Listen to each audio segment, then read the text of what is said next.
souvent xam nga forum bi biñ koy créer wax naa la ko léegi dafa tombé loon ñu am maîtrise en droit. Alors bi ñu créé bi ñu defee assemblée générale defe naa dañuy def 2 ou 3 mois on a ouvert les concours bi ñu ubbee concours bi nag ñu bëri jàll concours bi ñii c'est des magistrats ñii c'est des notaires. Par exemple boo jëlee vice-président bi maintenant il est devenu un magistrat. La chargé en communication man peut-être man la ñuy gis sax mais man naru woon du woon sax man maa yoroon kàddu bi mais le chargé en communication maintenant il est devenu notaire. Boo jëlee trésorier bi il est devenu greffier léegi greffier la. Donc le secrétaire général adjoint diplomate la. Donc ñoom léegi dañu nekk ci ay postes yoo xam ni peut-être mënatuñu wax. kon forum bi existé tul. Si ça existe parce que bu ñuy def réunion ñoom dañuy ñëw xëy na mënatuñu nekk au devant de la scène mënatuñu parce que dañ leen astreindre sur ce qu'on appelle droit de réserve. donc gisee ma laaj la forum. non je sais non je comprends xaaral non caricaturé que ne forum bi. waaw léegi benn forumu dóor la. léegi nga xam te ne ci benn néegu université lañ ko préparé noonu jox ko les Sénégalais comme ça. voilà mais en fait. Bon, c'est une question qui revient souvent. Moi, je vais poser la question, je sais mais je peux vous dire que nous avons une récépissé. D'abord, juridiquement, on est légal. Donc, tu récépissé pour que le ministère de l'Intérieur dise il faut avoir une enquête de moralité. Non seulement le président de le secrétaire général de le trésorier de le donc, il y a une assemblée générale constitutive. Parce que pour nous avoir récépissé, il y a des documents préalables. Vous présenter statut. Di nga présenter règlement intérieur di nga présenter PV constitutif de l'Assemblée. Donc yooyu yëpp c'est des documents yoo xam ni c'est dûment enregistré. ba pare di ngeen dem police ñu def enquête de moralité. Donc bu fekkoonte ne tey forum bi dafa yem ci benn nit kon je ne pense pas que ministère de l'Intérieur jël ay responsabilités pour mun ñu délivrer benn récépissé. Maintenant nag boo xoolee tey à l'image du forum. te loolu je pense que ni bu ngeen defee constat bi tey ONG boo fi jël organisation yëpp le plus souvent benn nit rek ngeen gis moo ne ci kanam tey jëlee yeneen ONG yi fi nekk pour ne pas les citer à chaque fois di nga gis. mais yow doo ONG de. non en fait su ma nee ONG mooy organiser association parce que tey fii ONG nag dañ leen di compter de parce que organisation yu bëri association lañ parce que ministère de l'Intérieur association boo demee ci récépissé bi association lañ lay defal mais. Langage bi ñuy faral di utiliser mooy organisation non gouvernementale moo tax ñu naan ONG. parce que nag c'est que Babacar maanaam lii xaw a jaaxal ñu bëri.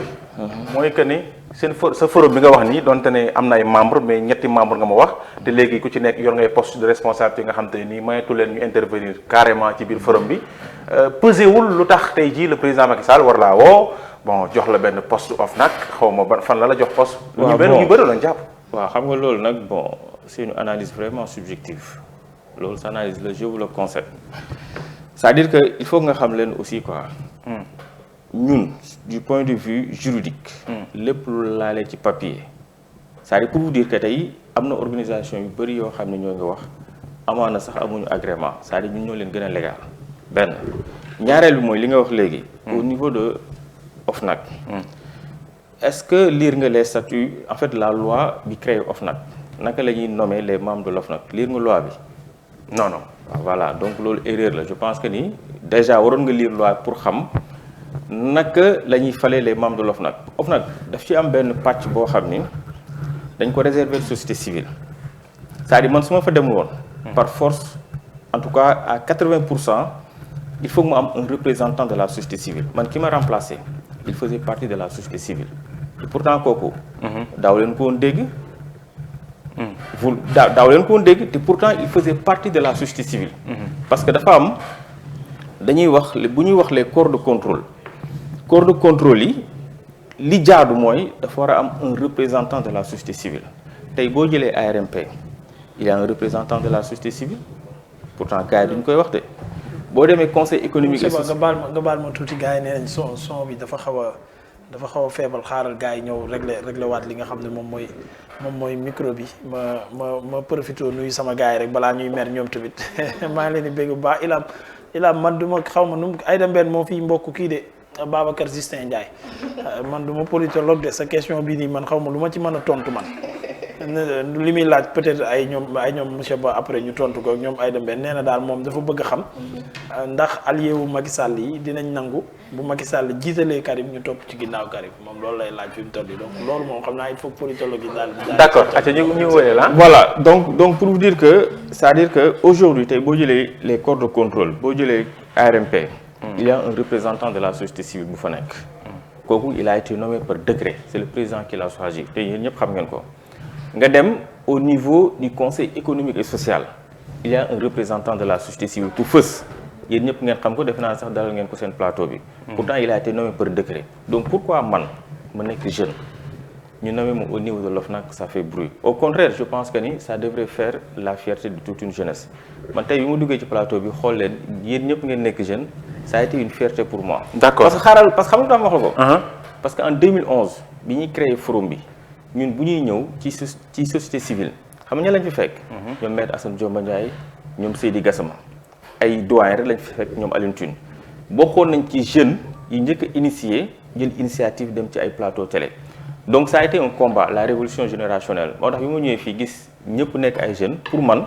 tey d'accord voilà parce que xam nga tey. donc voilà bien. donc loolu aussi je pense que ni tey fépp fu ñuy teg mag ñi. ñun aussi jaadu nañ ñu am fa place. mais alternance générationnelle boobu ngay wax dafa war a ànd aussi ak ay idéologie changer yenn comportement yi mais Babacar ñu bëri li lay reproché aussi moo di sa wax ju bëri ji nga doon wax. ak léegi tekkaaral gi da nga dem sax ba muuma. lu tax loolu aussi léegi moo tax ma ne la peut-être erreur bi nga def ay dara. mooy bi nga may invité tu devais prendre le soin de lire la loi.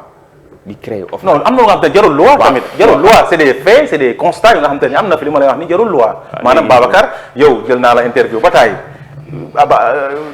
Aïda foog naa ne xaw ma code Ndiaye je pense DTV donc je veux juste expliquer que ne yow maanaam sa wax ju bëri ji nga doon wax par rapport ak critiquer dénoncer yenn ci affaire léegi loolu gis nañu amatul dafa wàññeeku loolu jarul ay affaire de lire ay loi pour comprendre ko maa ngi on se connaît bi may ñëw sa plateau xamoon naa li ma fi xaar je savais xamoon naa li ma fi xaar donc pour vous dire tey moom je me suis bien préparé parce que xamoon naa yow laa jàkkaarool du ma la may dara d'accord ñu dem ko en fait boo déggee mën la il fallait lire la loi c'est-à-dire que les membres de l'OFNAC les 12 membres dañuy prêter serment devant la cour d'appel parce que c'est un choix c'est un choix c'est-à-dire que da ngay prêter serment ne lépp loo xam ni dafa laale ci sama liggéey da ngay am droit de réserve sur certaines questions yoo xam ne dafay nekk sur la place publique après dafay ñëw si ñun supposons tey benn foncier benn problème am sur le foncier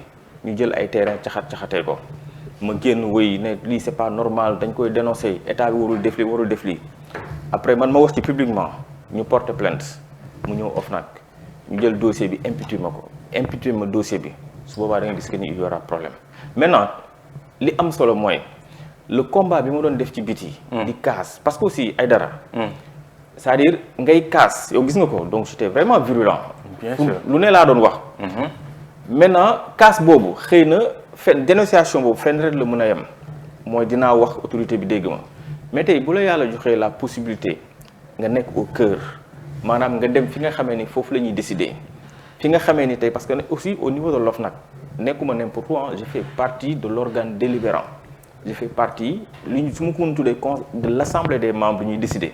D'accord. donc foofu di nga gën a mën a am kàddu pour mën a wax que ni lii buñ ko defee nii mu c'est-à-dire foofu la sa voix di gën a peser. D'accord. maintenant parce que combat tey li ma gëm mooy société civile bu ñuy nekkee ci tali bi di casse di dénoncer war nañ mën a am aussi ay représentants au sein fi nga xam ne tey foofu la ñuy jëlee ay décisions pour que ñooñu également ñu mën a faire dévier mën a poser seen poids ci mbir mi. donc xëy na loolu moo waral aussi parce que mënu ma ne ci biir di gis dossiers yi di xool naka lay demee ba pare mu bëgg a génnaat di wax. d'accord du lem wax ni yow li nga naroon nekkee ci mbedd mi di ko kaas yaa ngi ko ci biir suuf. je le fais au niveau de l'OFNAC. de l'OFNAC. au sein de l'assemblée de kon l'OFNAC. su ma comprendre bu baax dossier 94 milliards yi la ràññee woon ci coowal suuf loolu moo tax nga nopp ci léegi waxatoo ci. non en fait c'est-à-dire dossier mënuma xam nga dossier boobu ça ñëw na à l'OFNAC. waaw ça tu le sais au moins. bien sûr. waaw léegi nag naka laa mën a nekkee ci biir peut-être dossier bi kan moo la wax sax man am na parce que en fait mënu ma wax ci dossier bi c'est-à-dire quand je suis à l'intérieur de da nga l'OFNAC. ci doon wax. ah bien sûr mais dossier boobu ñun man dama dem au-delà de ça sax ñun à l'époque on avait saisi le procureur pour que ñu mën a éclairer dossier boobu. waaw donc kon xam nga ni dossier boobu xuus naa ci. bu baax sax waaw maintenant nag arrivé à l'OFNAC j'ai prêté serment donc am na yenn yoo xam ne aussi dootuma ci mën a dugg parce que je suis astreint en droit de réserve. mais li am solo daal da nga soppi. waaw parce que non en fait da nga changé ci doxalin. non doxalin bi lan la c'est-à-dire que avant mooy dem OFNAC amoon naa benn posture boo xam ni moom laa doon doxee. c'est-à-dire que dama amoon liberté c'est-à-dire j'avais les coups de franche lu ma neex je pouvais dire. maintenant depuis que je suis à l'OFNAC je suis astreint. lu neex Macky Sall rek ngay wax. non attends dañuy obéir rek. faut pas lu dire neex Macky Sall rek. bon en fait faut pas dire que lu neex Macky Sall parce que aussi comme je t'ai dit man je suis indépendant man maa opté def li may def kenn dugaluma ci maintenant au niveau de l'OFNAC c'est-à-dire que mënuma aussi nekk parce que nee naa dama prêter serment je peux pas être à l'intérieur de l'OFNAC ba pare continuer yenn sujets yi nga xam ne sur la place publique ma di ci wax dossiers yooyu bu ñu saisir OFNAC mën nañ ma ko imputer mën nañ ko imputer keneen mën na ñëw assemblée des membres donc da ngay gis que ni dafay am conflit d'intérêt en quelque sorte xam la moo am solo mooy que ni man ban liggéey pour man tey sa question bi nga ma doon posé mooy ban liggéey bu amal askan ban liggéey bu am solo boo xam ne yaa ngi koy def au niveau de l'OFNAC mu mën a jëriñ askan bi pour man c'était ça la question. dinañ ci ñëw parce que aussi naa la wax parce que man li ma gis nii. bañu ma ay critique quoi parce que tey su ma nekkoon foofu nga nekk sa place. duñ ma critiquer quoi parce que man maa opté dem sur la place publique man maa opté parce que bi ñuy créer le forum du justiciable nee naa la tàgguwuñ kenn. donc ça a été un choix tey bu ma nekkoon fi nga nekk nii personne n'allait me critiquer tey en fait j'ai fait une sortie sur Seneweb wala feneen ak feneen mais damay lire commentaire yi dañ mais lu ne dama koy dégg. mais ça a été un choix. parce que tey su ma toogoon sa place wala ma toog place soxna si wala sëñ bi borom chemise bu nice bi toog ma toog fii place bi. mais kenn du ma critiquer. donc ça a été un choix pour moi. donc loolu kon dama koy accepter. mais pour man aussi. li ñu waroon njëkk a saluer mooy. révolution bi am parce que au niveau des organes de contrôle le plus souvent ñi ñu fa doon gis c'était des doyens ñi nga xam ni pratiquement mat nañ ñu papa. tey bu ñu demee ba gis un jeune mën a intégrer ces instances là donc pour man loolu.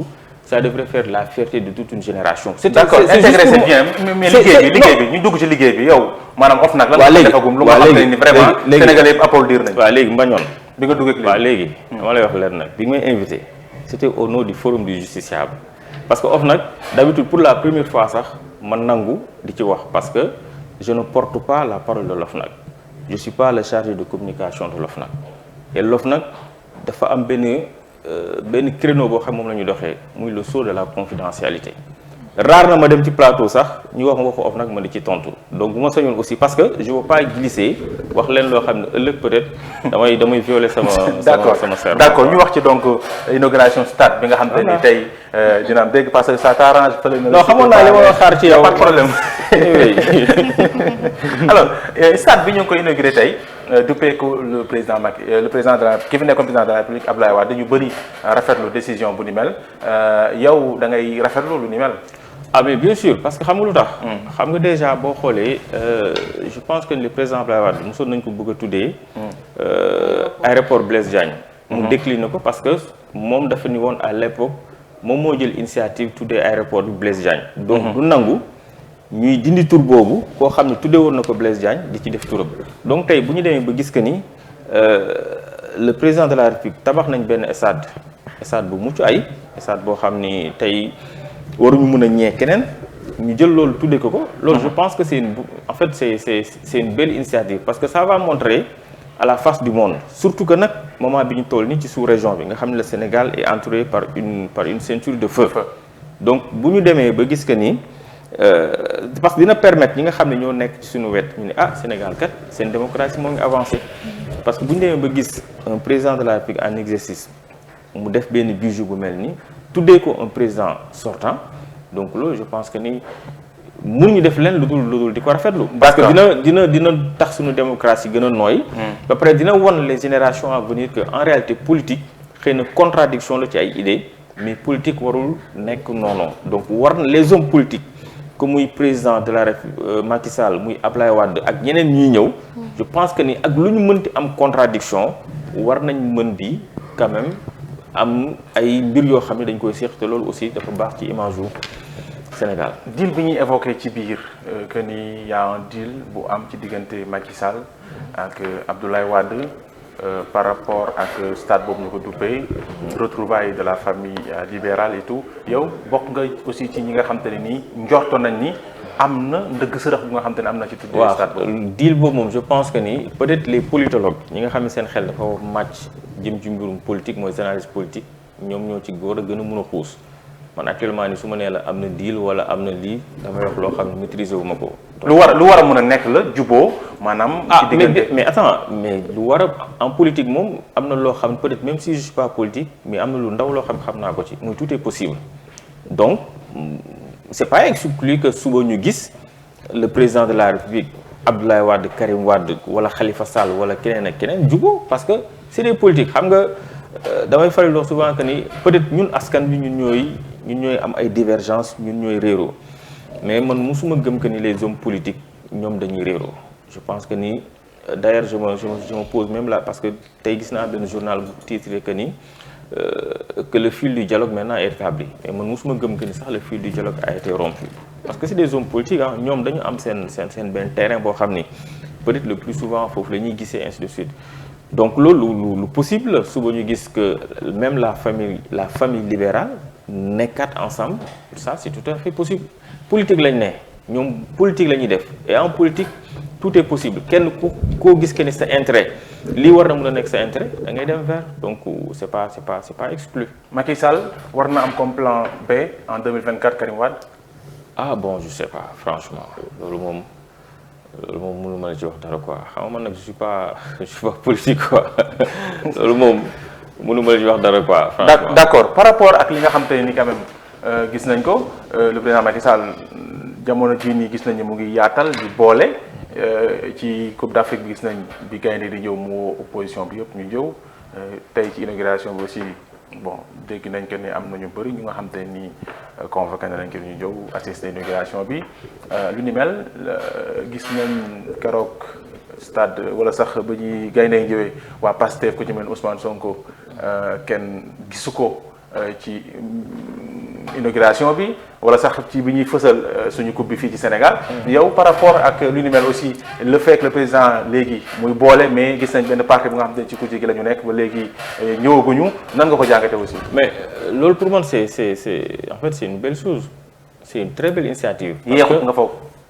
bon waaw mais mieux vaut tard que jamais parce que xëy na contexte bi ñu nekkoon li waral mu woote wax na ko que.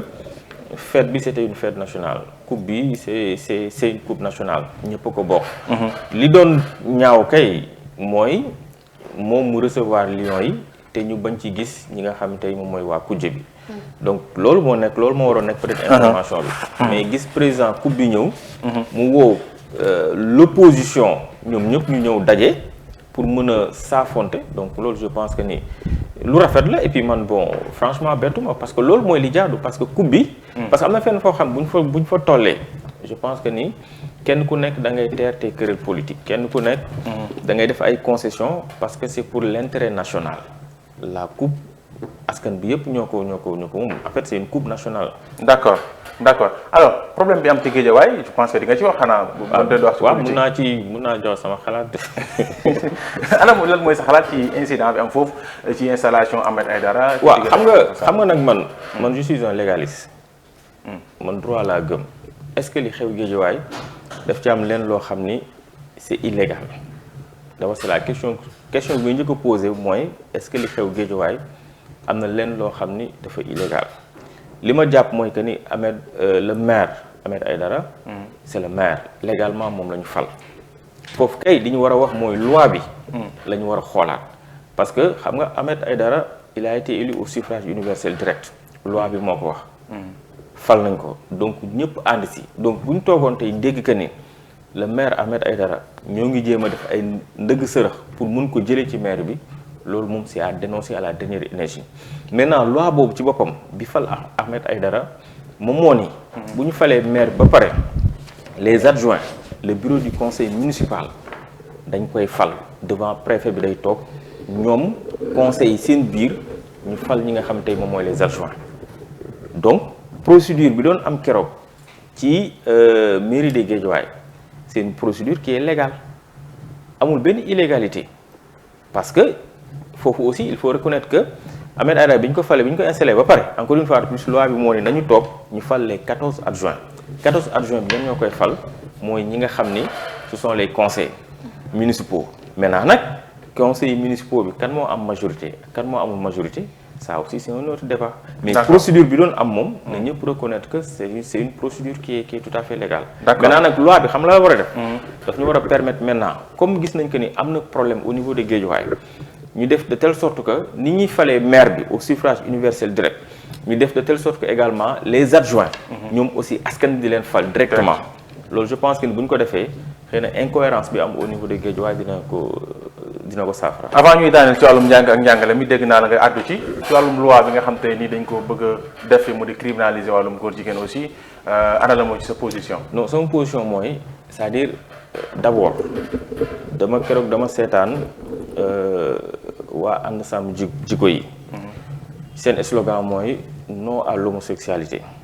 c'est-à-dire que man Sénégal gisuma kenn ku fi wax oui à l'homosexualité c'est-à-dire gisuma ko gis nga la question de l'homosexualité société bi daf ko régler boppam déjà la société sénégalaise moo ko njëkk a lijjanti man nee naa même bu ñu amul woon benn texte bu légal fii Sénégal muy article 319 même bu ñu ko bindul woon fii jusqu'à l'extinction du soleil amul kenn ko fii accepter mbirum góor jigéen parce que culturellement ñun ñoo ko rejeté c'est-à-dire que askanu Sénégal ci boppam moo rejeté mbirum góor jigéen gis nga tey góor jigéen bu ko fi nit jàppoon avant sax police di ñëw bu ñu yéexee tuuti mën nañ ko lool parce que sénégalais ñun suñu culture ñoo mënul accepter li nga xam tey moom mooy mbirum góor jigéen donc pour man question bi sax c'est au-delà de nañ ko criminaliser wala duñ ko criminaliser pour man ça c'est un faux débat parce que dama jàpp que ni jusqu'à l'extinction du soleil Aïdara non loolu moom jarul sax nit ñi di ci prêcher wala di ñu jox parce que suñu société moo ko rejeté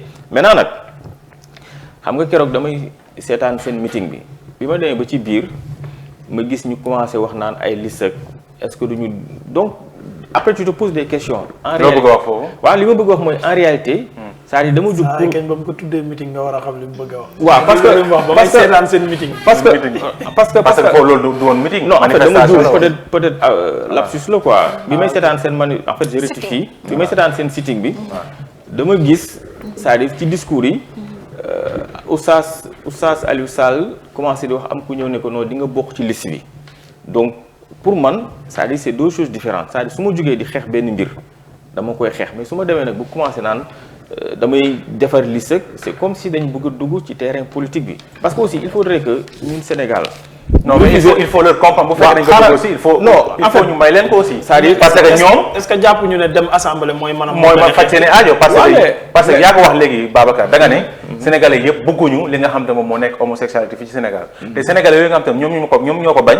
ñoom ñoo fi teg le président Macky Sall ñoom ñoo fi teg aussi député yi nga xam te ñoo fi nekk. donc pourquoi pas ñoom duñ leen voter ñoom li ñu bëgg. waaw mais très bien mais lu mën a nekk la mais c'est-à-dire man tey su gis nga su boobaa donc nañuy jóg taxaw clair parce que je n'ai rien contre eux au contraire man dama lépp luy. li ngay wax ni soutenir leen de. non attends xaaral non ni soutenir leen de. non peut-être selon yow parce que man xam nga nag la laa dul accepter parce que xëy na man loolu moo nekk sama force man je n'ai pas le complexe de l'opposition je n'ai pas le complexe bu ñëpp waxee jëm benn sens moo wax jëm beneen sens c'est vrai que je ne détiens pas la vérité je n'ai que des convictions mun naa bañ a am dëgg mais li ma gëm man ci loolu laay wax xëy na peut-être au niveau de la société civile loolu bokk na ñun ci suñu particularité des fois da ngay gis même au niveau de l'opposition il y a des gens qui font des choses qui ne sont pas catholiques des fois nga gis parce que opposition bi ay nit lañ des fois ñu jël ay directives wala jël ay mesures yoo xam ni daf lay leen que lii c'est pas du tout normal mais doo dégg benn yoon un représentant de la société civile bu ci wax s'il s'agit de taper sur le pouvoir parce que pour moi société civile yi gën a yomb mooy critiquer le pouvoir maintenant à côté boo amee tey boo gisee opposition également ñuy def leen loo xam c'est pas normal tu dois avoir comme yow rek ah voilà non man yow doo critiquer instant bi biir pouvoir yow opposition ngay critiquer bon loolu aussi sa opinion la waaw non loolu kon nangul leen ko rek ñoom waaw non dégg nga je vous le concède léegi nag ni ma la mën a concéder sa opinion yow aussi noonu nga mën a concéder sama opinion donc pour man quand on fait de la société civile il faut avoir le courage boo gisee que ni nguur gi day def naka sul noonu tu tapes dessus boo gisee que ni également au niveau de l'opposition lu ñuy def c'est pas normal il y a de la manipulation il faut également avoir le courage de le dire man loolu laa gëm et puis loolu moom amul kenn ku ma ci mën a. waaw léegi doo wax ci bëgg-bëggu sénégalais ngir Macky Sall ak député yi nga xam ne dañ koo bañ ñu voté leen loi bi criminalisé l'homosexualité. waaw mais loolu moo nekk volonté populaire quand même. mais attends ça déggoo li ma la c'est-à-dire que pour man seul le peuple est souverain. waaw seul le peuple est souverain si aujourd'hui le président si aujourd'hui le peuple estime que effectivement parce que su may wax le peuple qui est souverain c'est le peuple dans toute sa majorité en quelque sorte. Bien sûr. donc là on est d'accord maintenant ñoom bu ñu jàppee que ni war nañu mën parce que aussi Aïdara xam nga il ne faut pas aussi tomber sous le coup de l'euphorie c'est-à-dire il faudrait que également chaque point ñu xool quels sont les avantages et les inconvénients tey supposons bu ñu criminaliser woon li nga xam tey moom mooy mbirum homosexualité tey dama lay jox benn exemple bu terre à terre xam nga tey la procédure en matière criminelle moo gën a complexe la procédure en matière crime tout court crime tout court d'accord te imaginel nga jël nga jàpp nit 10 góor jigéen su ma ko mën a tuddee noonu nga mettre leen ci benn cellule le temps que nga téye leen fa pendant 10 ans parce que aussi la procédure en matière criminelle yow tu sais que ni procédure bi en matière criminelle au Sénégal l'instruction n'est pas réglementée. Bien sûr. Contrairement au droit français où le juge d'instruction dañ naan ko tu as 2 ans. ñaari at lañ la may pour que nga mën a boucler li nga xam te moom mooy instruction bi. mais au Sénégal juge d'instruction bi tënkuñu ko ci benn délai. du coup juge d'instruction bi mën na instruire pendant 10 ans. di dem. mais imagine tey nga jël mbir juróomi góor jigéen entre guillemets su ma ko mën a tuddee noonu. nga def leen ci benn cellule. nga ni yaa ngi instruire dossier boobu. mais ñooñu boo leen boolee foofu est-ce que nekkul sax loolu moo leen gën a donc yooyu yëpp aussi. c'est non c'est des paramètres exemple yi nga xam waaw non en fait mën nga ko rejeter mais yooyu yëpp mais parce que en tout état de cause man pour vous dire je suis pas contre à ce que ñu criminaliser li nga xam ne moom mooy homosexualité mais xam nga la laa dul nangu. qu'on en fasse un débat boo xam ni c'est comme si aujourd'hui au Sénégal dañu accepter dañu suba dañuy wala fii ak 1 mois. dañuy accepter li nga xam te moom mooy homosexualité parce que pour man nee naa la sànq wax naa la ko même bu doon article 319 bi fi nekk c'est-à-dire amul benn yoon kenn ci ñun individuellement kuy accepter à ce que même lobby nga fii même boo jëloon les lobbies les plus puissants ñu ñëw siéger Sénégal pour imposer ñu homosexualité loolu du jàll. mënut c'est pas du tout. yow boo nekkoon président Macky Sall tey da nga ko voté wala doo ko. non je suis pas le président de la. boo ko doon xalal tey lan nga koy xalal tey moom. ah bon pour man le président. waaw am na day ñi ko wër ñoo xam ne ils sont mieux outillés que moi pour mun ko. non moom joxe na position ba pare parce que il a tenu le même discours que le président Macky Sall. keroog ba muy wax ni mbir mi du nekkul lu ñu war a soulever Sénégal. c'est-à-dire pour vous dire man ñu criminaliser ko ak ñu ñàkk ko criminaliser man aw ma ci problème. parce que man dama gëm ni la man je suis allé beaucoup plus loin nee naa la même bu fi article 319 bi nekkul woon c'est-à-dire que. si il faut article nekk il faut ay loi nekk. non moom laa c'est-à-dire fi ma la bëgg terrain bi mu la bëgg indi mooy. ay dara ñun nous avons une société boo xam ni culturellement c'est-à-dire on a déjà rejeté mais dañu soxla ay loi yu accompagner aussi société bi nga xam ne ñoom bëgguñ loolu noonu. non moo tax ma ne la déggoo li ma la. ñoo xam nañ ko bëgguñ ko carrément mais dañu bëgg maanaam ñu tegal leen fi benn loi loi boobu noonu nag léegi mooy problème maanaam dañ koy war a teg wala duñ ko teg Babacar maanaam. man de waaw mais nañ ko teg. on peut voter déggoo li parce que xam nga lu tax c'est-à-dire que ñu voté ko. c'est-à-dire ñu voté la loi sur la. du yàq dara aussi non mais déggoo li ma la c'est-à-dire yow kon déggoo sama idée nee naa la buñ ko voté suba man awma ci problème. man au contraire lépp loo xam ne dafay renforcer la lutte contre l'homosexualité mais je suis partant. mais juste pour vous dire que ni dama bëgg également c'est-à-dire xam nga tey boo xoolee loi bi ni ñu koy waxee ni ci appuyer c'est comme si d'ici 1 mois on va légaliser on va. non si juste dañu gis ay actes. non yu nga xam te ne am na ci biir réew mi ñu koy booxal ci biir njàngale mi ci biir léegi réew mi fu nekk ngay gis ay góor jigéen yu def naka suñu noonu di takkante sëy en tout ça bu ñu bàyyee bu continuer léegi ñu jëmal ko fi aussi. mais retiens une chose ma position elle est claire man je suis tout lépp loo xam ne dafay renforcer la lutte contre l'homosexualité je suis partant. gisuñ en tout cas gis naa société civile bi ci biir sàmm ji koy mais yow gisuma la ci. société civile comme ñan. ah bëri na. si non jëlal ma exemple ñoom Abdou Karim Gueye ak ñoom ñëpp. ak kan. bëri na su ma doon compter fii du jeex. donc foog na nga ci gis ñoom amnistie wut quoi. non. merci beaucoup xaaral ñu ànd ak Aïda Ben ci point politique bi. daal di ñëw nag daaneel ak Mañoon. parce que waxtu bi mu ngi bëgg a jot. d'accord très rapidement ñu dem xool ji Aïda Ben point politique bi xam naa. Aïda lu xew. j'espère que Babacar ndekki woon na dina ci ànd. waaw xamoon naa li may xaar ci moom saa yi sérieux. Aïda ñu dem ci point politique bi gaaw. voilà point politique du jour defe naa dañ ma doon jëngalal de merci beaucoup yaakaar naa ni xaw nañ ko laal cof tuuti tout au long ci sunu émission bi début bi ba fii mu di li nga xamante ni xew na Géejawaay vraiment ñu ngi doon wax que calme bi dellu si waat na fa ginnaaw bi nga xamee ni Ahmed Aïdara def na ab jote boo xamante ni diggante ñi ñu doon waaj a tabb ci ñu doon adjoint conseil municipal yi ak ki nga xamante ni moom moo di Alioune Sall ba mbir